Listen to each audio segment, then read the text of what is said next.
Sumainyo ang Panginoon. At sumayo rin. Ang mabuting balita ng Panginoon ayon kay San Mateo. Papuri sa iyo, Panginoon. Noong panahong iyon, sinabi ni Jesus sa kanyang mga alagad, "Kayo'y asin sa sanlibutan. Kung mawalan ng alat ang asin, paano pang magpapanauli ang alat nito?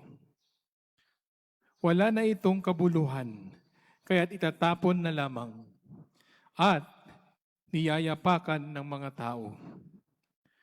Kayo'y ilaw sa sanlibutan.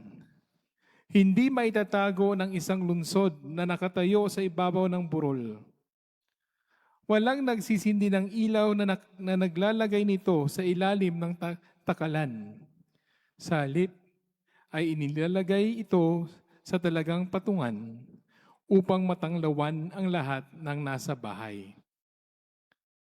Gayon din naman, dapat ninyong paliwanagin ang inyong ilaw sa harapan ng mga tao upang makita nila ang inyong mabubuting gawa at pagpurihan ang inyong amang nasa langit."